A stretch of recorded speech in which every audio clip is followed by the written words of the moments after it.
Hello everyone. आज के इस वीडियो में हम लोग फिजिक्स के मॉडल पेपर को डिस्कस करेंगे जो बिहार बोर्ड ने अभी अभी 2021 वाले बोर्ड के बच्चों के लिए अपलोड किया है। ठीक है, तो अगर आपको इसकी पीडीएफ डाउनलोड करनी है तो डिस्क्रिप्शन बॉक्स में लिंक गिवन है, आप वहां से जाके फ्री ऑफ कॉस्ट डाउनलोड कर सकते हैं। तो आप अपने मोबाइल स्क्रीन पे देख रहे होंगे यहाँ पे कि ये इंटरमीडिएट एग्जामिनेशन 2021 के लिए है, ये मॉडल सेट और ये फिजिक्स की है। तो स्टार्टिंग में आपको यहाँ पे कुछ इंस्ट्रक्शन दिए गए हैं, तो मैं ये मान के चलता हूँ कि आप जो है कम से कम एक बार इसे ज़रूर रीडिंग लगा लीजिएगा ताकि आपके एग्ज़ाम में टाइम बचेंगे, और एक बार पढ़ना भी चाहिए, है ना। तो हम लोग डायरेक्ट यहाँ पे ऑब्जेक्टिव क्वेश्चन पे चलते हैं।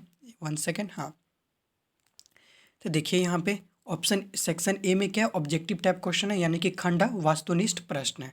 ठीक है, हमें क्या है कि यहाँ पे 70 क्वेश्चंस दिए रहेंगे, उसमें से हमें केवल और केवल 35 क्वेश्चन के आंसर जो है वो करेक्ट करने हैं। तो हम लोग फर्स्ट क्वेश्चन पे मूव करते हैं। तो यहाँ पे फर्स्ट क्वेश्चन क्या बोला है कि आवेशित समतल चालक के नज़दीक विद्युत क्षेत्र होता है। ठीक है, तो यानी ऑप्शन क्वेश्चन यहाँ पे क्या बोला है कि electric field near a charged plane conductor is. तो वन का जो करेक्ट आंसर जो होगा वो बी हो जाएगा, यानी कि सिग्मा अपॉन 2 एप्सिलॉन नॉट हो जाएगा, equal to sigma upon epsilon naught नहीं हो जाएगा। Electric field near a charged plane conductor बोल रहा है। ठीक है, अब हम लोग सेकंड क्वेश्चन पे चल रहे हैं। तो सेकंड क्वेश्चन यहाँ पे एक बात ध्यान रखिएगा कि जब भी आप पीडीएफ डाउनलोड कीजिएगा तो जो भी करेक्ट आंसर रहेगा उसके नीचे अंडरलाइन रहेगा या फिर मैं उसे हाईलाइट कर दूंगा। ठीक है, तो ताकि आपको वहाँ पे पीडीएफ डाउनलोड करोगे तो आपको आंसर पता चल जाए कि हाँ, इस क्वेश्चन का आंसर ये है या फिर कोई और है, जो भी है। ठीक है, तो अब हम लोग सेकेंड क्वेश्चन पे चलते हैं। तो सेकेंड क्वेश्चन यहाँ पे क्या बोल रहा है,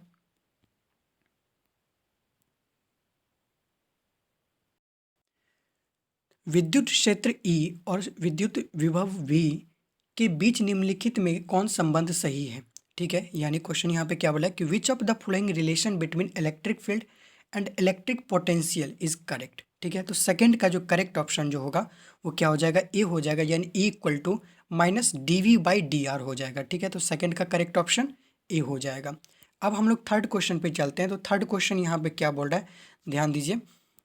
थर्ड क्वेश्चन यहाँ पे क्या कह रहा है कि 9 किलोमीटर त्रिज्या वाले गोलीय चालक की विद्युतीय धारिता होती है 1 माइक्रोफिराड, 2 माइक्रोफिराड, 1 फेराड या फिर 9 फेराड, यानी कि electrical capacity of spherical conductor of radius 9 kilometre is. तो थ्री का जो करेक्ट ऑप्शन जो होगा वो क्या हो जाएगा, ए हो जाएगा, यानी कि 1 माइक्रोफेराड हो जाएगा। अब हम लोग फोर्थ क्वेश्चन पे चलते हैं। तो फोर्थ क्वेश्चन यहाँ पे क्या बोल रहा है,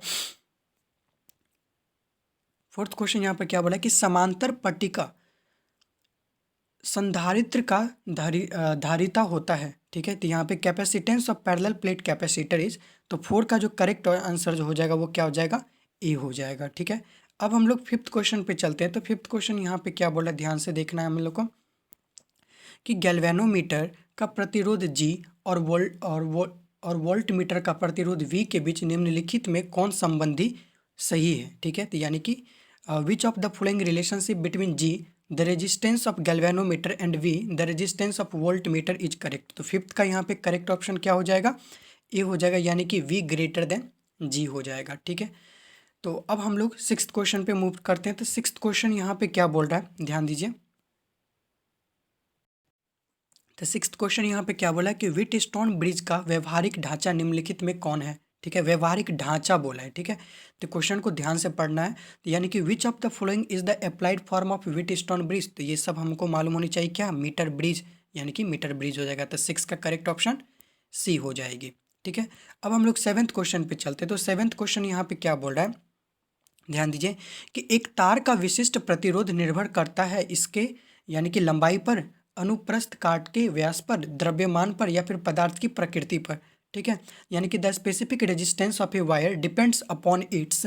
तो सेवन का जो करेक्ट ऑप्शन होगा वो क्या हो जाएगा, डी, यानी कि नेचर ऑफ मटेरियल, यानी कि पदार्थ की प्रकृति पर हो जाएगा। ठीक है, अब हम लोग एट्थ क्वेश्चन पे चलते हैं। तो एट्थ क्वेश्चन यहाँ पे क्या बोल रहा है कि यहाँ पे क्या हो, किरचॉफ्स लॉ है ना, हाँ, किरचॉफ्स के बिंदु नियम में निम्नलिखित में कौन भौतिक राशि संरक्षित रहती है। ठीक है, यानी कि which of the following physical quantity is conserved in Kirchhoff's point rule. तो एट का जो करेक्ट ऑप्शन होगा वो क्या होनी चाहिए, बी होनी चाहिए, यानी कि आवेश, यानी कि हम चार्ज बोल सकते हैं। देखो एक बात ध्यान रखना, अगर यहाँ पे both B, A and B रहता ऑप्शन में तब जाके हम यहाँ पे सी ऑप्शन मारते, लेकिन ठीक है, तब जाके वो करेक्ट आंसर था। लेकिन ऐसे क्वेश्चन में हमें सिर्फ क्या लगानी है, चार्ज लगानी है, ठीक है। अब हम लोग 9th क्वेश्चन पे मूव करते हैं। तो 9th क्वेश्चन पे यहाँ क्या बोल रहा है कि धारावाही चालक के अंदर इलेक्ट्रॉन की गति होती है, यानी कि समरूप होती है, त्वरित यानी कि एक रूप, औसत या फिर अवमंदित, ठीक है। तो यानी कि motion of electron inside a conductor is uniform, accelerated, uniform average या फिर डी एक्सिलरेटेड। तो 9 का जो करेक्ट ऑप्शन होगा वो तो हमको लोग को मालूम होनी चाहिए, क्या यूनिफॉर्म रहती है, ठीक है। तो 9 का करेक्ट ऑप्शन ए हो जाएगा, यानी कि समरूप हो जाएगा। अब हम लोग 10th क्वेश्चन पे मूव करते हैं। तो 10th क्वेश्चन यहाँ पे क्या बोल रहा है कि विद्युत परिपथ की शक्ति होती है, यानी कि power of electric circuit is, तो ये भी हम लोग को मालूम होनी चाहिए। तो 10 का करेक्ट ऑप्शन क्या हो जाएगा, सी हो जाएगा, यानी कि वी स्क्वायर अपॉन आर हो जाएगा, ठीक है। तो अब हम लोग 11th क्वेश्चन पे चलते हैं। तो 11th क्वेश्चन यहाँ पे क्या बोल रहे हैं हम कि चुंबकीय क्षेत्र में गतिशील आवेश पर बल के लिए निम्नलिखित में से कौन सही है, ठीक है। तो यानी कि which of the following is correct for force on moving charge in a magnetic field. तो 11 का जो करेक्ट ऑप्शन जो होगा वो क्या हो जाएगा, यहाँ से बी हो जाएगा, यानी कि F equal to Q vector B cross B, ठीक है। तो ये इसका करेक्ट आंसर हो जाएगा 11 का बी। अब हम लोग 12th क्वेश्चन पे चलते हैं। तो 12th क्वेश्चन यहाँ पे क्या बोला है, देख लेते हैं कि जो चुंबकीय फ्लक्स का मात्रक होता है एम्पियर, फेराड, टेस्ला या फिर वेबर, यानी कि the unit of magnetic flux का पूछा है यहाँ पे, ठीक है। तो 12 का करेक्ट ऑप्शन क्या चीज हो जाएगा, डी हो जाएगा। हम सबको मालूम है क्या होती है, वेबर होती है। अब हम लोग 13th क्वेश्चन पे चलते हो। तो 13th क्वेश्चन यहाँ पे क्या बोल रहा है कि जिस परिपथ में, एक सेकेंड, जिस परिपथ में सिर्फ प्रतिरोध है उसका शक्ति गुणांक है, यानी कि 13 का जो करेक्ट, इंग्लिश में मैं पढ़ लेता हूँ, power factor of A circuit having resistance only is. तो 13 का करेक्ट ऑप्शन क्या चीज हो जाएगी, ए हो जाएगी, ठीक है, यानी कि 1 हो जाती है, ठीक है। अब हम लोग 14th क्वेश्चन पे चलते हैं। तो 14th क्वेश्चन यहाँ पे क्या बोल रहा है, ध्यान दीजिए कि प्रत्यावर्ती धारा का मूल वर्ग माध्य मान होता है, यानी कि तो root mean square value of alternating current is equal to, तो 14 की जो करेक्ट ऑप्शन है वो क्या चीज हो जाएगी, सी, यानी कि पीक करंट अपॉन में √2 हो जाएगी ना, हाँ। फिर उसके बाद 15, तो 15 की करेक्ट ऑप्शन यहाँ पे क्या है, एक सेकेंड हम देख लेते हैं यहाँ पे 15 क्या है कि which of the following is the correct relation between geometric length and magnetic length of a magnet.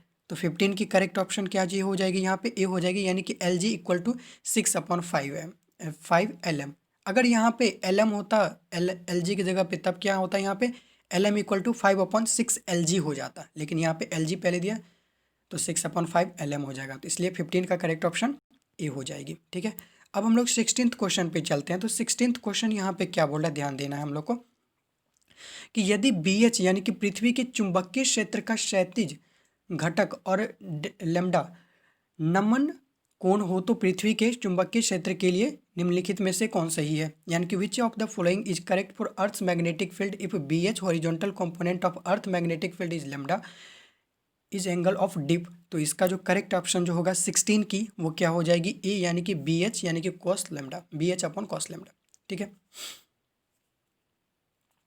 तो अब हम लोग 17th क्वेश्चन पे चलते हैं। तो 17th क्वेश्चन यहाँ पे क्या बोल रही है, हम लोग को ध्यान देना अच्छे से कि चुंबकन तीव्रता की इकाई है, यानी कि the unit of intensity of magnetization, ठीक है, क्या बोला है, मैग्नेटाइजेशन का यूनिट पूछ रहा है। तो 17 का जो करेक्ट ऑप्शन जो होगा वो क्या हो जाएगी, सी हो जाएगी, यानी कि एम्पियर पर मीटर होगा, ठीक है। अब हम लोग 8th क्वेश्चन पे 18th क्वेश्चन पे चलते। तो 18th क्वेश्चन यहाँ पे क्या बोल रहा है कि याम्योत्तर है, चुंबकीय याम्योत्तर है, यानी कि एक बिंदु, एक रेखा, एक क्षैतिज तल और उसके बाद एक ऊर्ध्वाधर तल, ठीक है। तो 18 का जो करेक्ट ऑप्शन होगा वो क्या हो जाएगा, डी, यानी कि एक ऊर्ध्वाधर तल, यानी कि इसके इंग्लिश में भी देख लेते हैं, इसके ऑप्शन क्या है, magnetic meridian is a vertical plane हो जाएगी, ठीक है। तो 18 की जो करेक्ट ऑप्शन है वो क्या हो जाएगी, डी हो जाएगी। अब हम लोग 19th क्वेश्चन पे चलते हैं। तो 19th क्वेश्चन काफ़ी इजी है, ये तो सब क्वेश्चन बच्चे को मालूम होना चाहिए कि सामान्य समायोजन में सरल सूक्ष्मदर्शी का आवर्धन क्षमता होता है, ठीक है। यहाँ क्या बोला है कि the magnifying power of simple microscope is normal adjustment is. तो इसका जो करेक्ट ऑप्शन होगा 19 का वो क्या होनी चाहिए, ए होनी चाहिए, यानी कि 1+D/F हो जाएगी, ठीक है।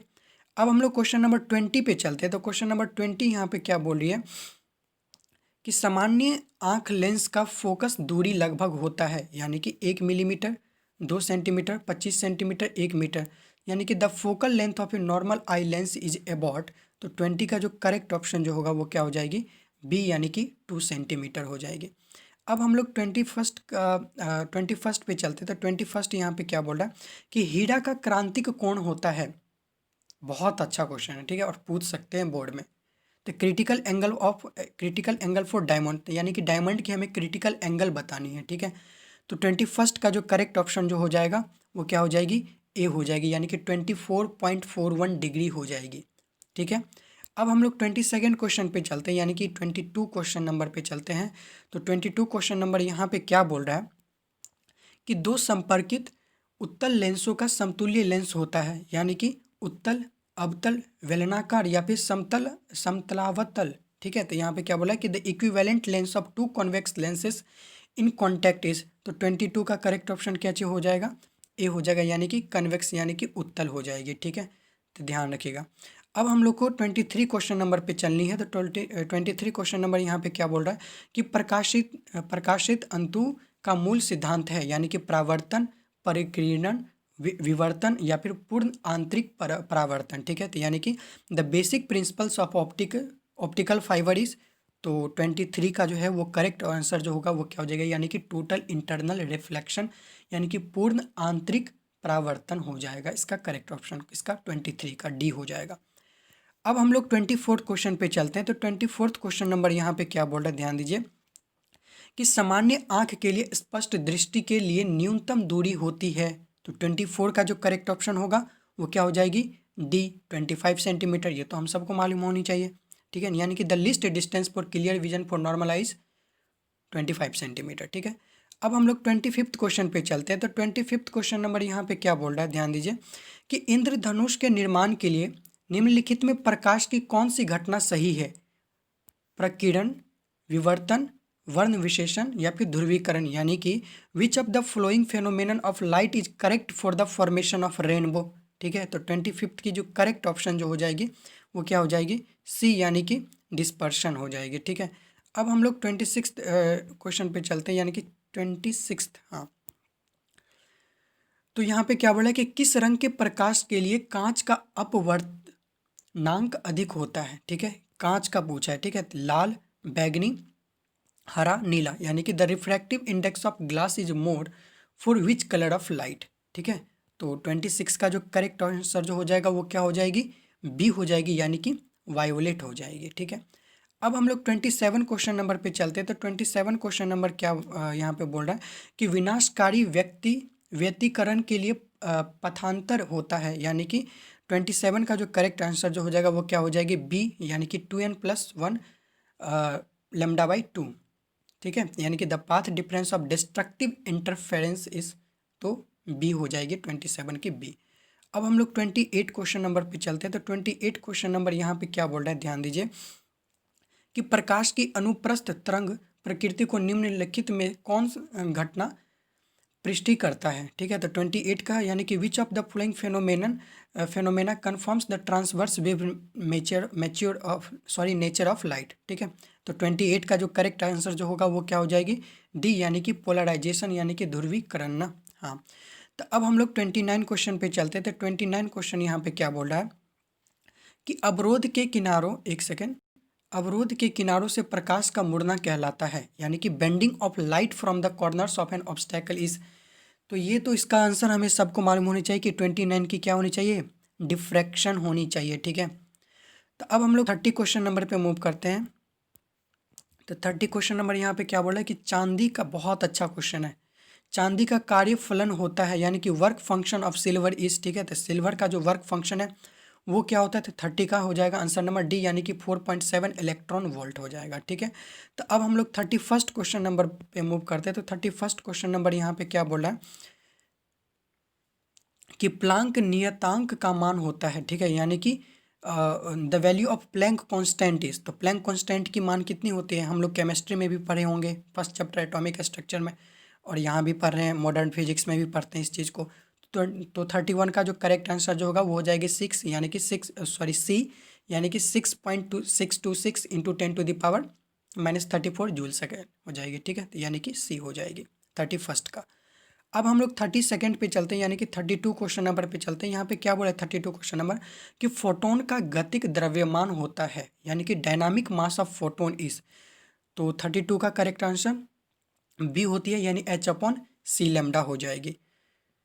अब हम लोग 33 क्वेश्चन नंबर पे चलते हैं। तो 33 क्वेश्चन नंबर यहाँ पे क्या बोल रही है, ध्यान दें कि निम्नलिखित में कौन श्रेणी पराबैंगनी परिसर में है, ठीक है, तो यानी कि which of the following series is in ultraviolet region. तो 33 की जो करेक्ट आंसर होगा वो क्या हो जाएगा, ए, यानी कि लाइमन सीरीज हो जाएगी। अब हम लोग 34 क्वेश्चन नंबर पे चलते हैं कि रेडियो एक्टिविटी के लिए निम्नलिखित में कौन उपयुक्त नहीं है, ठीक है, तो विच of the following is not applicable for radio activity. तो 34 की जो करेक्ट आंसर जो हो जाएगी वो क्या हो जाएगी, सी, यानी कि परमाणविक घटना, ठीक है, इंग्लिश में देख लेते हैं इसे क्या बोलते हैं, यानी कि एटॉमिक फेनोमेनन हो जाएगी, ठीक है, 1 सेकेंड, ठीक है। अब हम लोग 35 क्वेश्चन नंबर पे चलते हैं। तो 35 क्वेश्चन नंबर यहाँ पे क्या बोलिए कि तेजी से चलने वाला इलेक्ट्रॉन होता है, यानी कि फास्ट मूविंग इलेक्ट्रॉन्स आर, तो ये तो हम लोग को मालूम होनी चाहिए, क्या एक्सरेज हो जाएगी ना, तो 35 की डी। तो मैं इस वीडियो में 35 क्वेश्चन को ही डिस्कस कर रहा हूँ, नेक्स्ट वीडियो में 35 क्वेश्चन को कर दूँगा, नहीं तो वीडियो बहुत ही लंबा हो जाएगा, आप लोग भी देखते देखते बोर हो जाओगे। तो इसका सेकेंड पार्ट मैं जल्दी अपलोड कर दूंगा, आज नहीं तो कल। जब भी आप पीडीएफ डाउनलोड करोगे तो वहाँ पे मैं अंडरलाइन कर दूंगा जो करेक्ट आंसर होगा, या फिर उसे मैं हाईलाइट कर दूंगा, ठीक है। तो वहाँ से नीचे डिस्क्रिप्शन बॉक्स में आप लिंक दिया रहेगा, वहाँ से जाके पीडीएफ आप डाउनलोड कर सकते हो। Thank you so much guys, मिलते हैं नेक्स्ट वीडियो में।